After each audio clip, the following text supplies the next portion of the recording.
আজকে। ফ্রিজে রাখা ছিল, হঠাৎ কি মনে হলো এটা নিয়ে আজকে একটু এক্সপেরিমেন্ট করা যাক। প্রথমেই আই মাস্কটাকে চলো আমার বরের চোখে লাগাই। এ বাবা, লাগাচ্ছি তো চোখে, মুখটা কেমন করার কি আছে।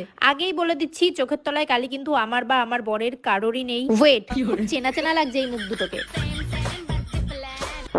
এদিকে আমার বরকে দেখো, মনে হচ্ছে 4-5 দিন ধরে খেতে দিই। ওয়েট, ও আবার কি করছে এখানে?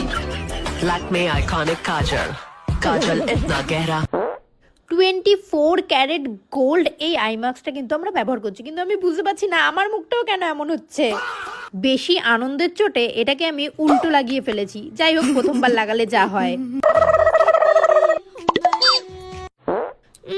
চোখ মুখ বেঁকিয়ে আমি স্ট্রাগল করে যাচ্ছি, কারণ উল্টো লাগানোর ফলে এটা চোখ থেকে বারবার নিচের দিকে নেমে আসছিল। যাই হোক, ওভার কনফিডেন্টে আমরা কিন্তু দুজনাই ভুলভাবে লাগিয়ে ফেলেছিলাম, অবশ্য আমি লাগিয়ে দিয়েছিলাম। তারপরে ইউটিউব ভিডিও দেখে ঠিক প্রসেসটা জেনে নিয়েছি। এবার চোখের তলায় 24 ক্যারেট নকল সোনা লাগিয়ে আমরা দেব ঘুম। চলো আজকের মতো